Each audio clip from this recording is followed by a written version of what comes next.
आखातातील पेटलेल्या युद्धाचा परिणाम आता थेट भारतातील सर्वसामान्यांच्या स्वयंपाकघरात जाणवू लागला.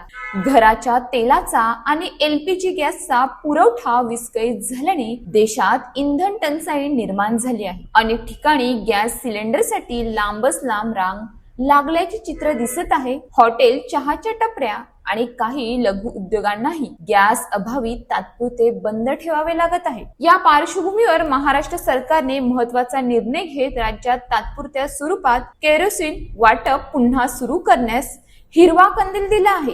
केंद्र सरकारने राज्यासाठी मंजूर केलेले सुमारे 37,44,000 लिटर केरोसिन मार्च आणि एप्रिल 2026 या कालावधीत वितरित केले जाणार आहे.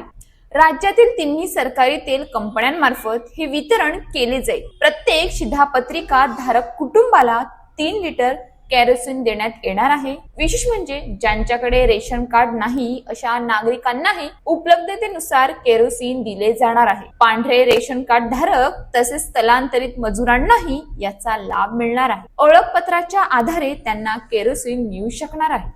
इंधनाचा तुटवडा भासू नये यासाठी सरकारने जिल्हानिहाय कोटा निश्चित केला असून एकूण साठ्याच्या 85% केरोसिन पहिल्या पंधरवड्यात वितरित करण्याचे आदेश देण्यात आले आहेत. तसेच एखाद्या गावात केरोसिन विक्रेता उपलब्ध नसल्यास जवळच्या गावातून पुरवठा करण्याच्या सूचना देण्यात आल्या आहेत. यामुळे गॅस सिलेंडर मिळण्यात अडचण येणाऱ्या नागरिकांना मोठा दिलासा मिळणार आहे.